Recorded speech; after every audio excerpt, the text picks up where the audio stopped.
தமிழ்நாடு மக்களுக்கு பிரச்சனைகள் எங்கெல்லாம் தோன்றுகிறதோ அதற்கு காரணம் மத்திய அரசுதான் என சட்டப்பேரவைத் தலைவர் அப்பாவு கடுமையாக சாடியிருக்கிறார். நெல்லையில் செய்தியாளர்களை சந்தித்த அவர், தமிழ்நாடு அரசு பணம் செலுத்தவில்லை என்ற காரணத்திற்காக சுங்கச்சாவடிகளில் மகளிர் விடியல் பேருந்தை அனுமதிக்க கூடாது என நீதிமன்றம் உத்தரவு பிறப்பித்துள்ளது வருந்தத்தக்கது என்றார். கார்ப்பரேட் நிறுவனங்களுக்கான 16 லட்சம் கோடி ரூபாய் கடனை தள்ளுபடி செய்த மத்திய அரசு பொதுமக்களுக்காக சேவை செய்யும் விடியல் அரசு பேருந்துகளுக்கான சுங்க கட்டணத்தை வசூலிக்க கூடாது என்று வலியுறுத்தி இருக்கிறார்.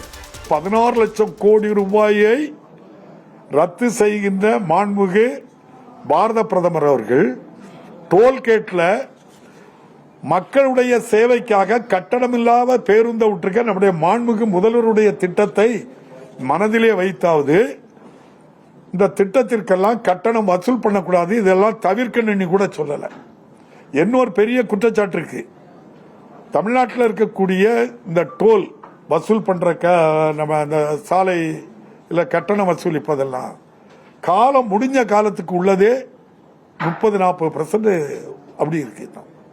இவ்வளவு பெரிய கொடுமையாட்டு ஒரு சங்கடங்கள் வருதுன்னா தமிழ்நாட்டுக்கு அது எங்க இருந்தா வருது? ஒன்றிய அரசுல இருந்தா வருது.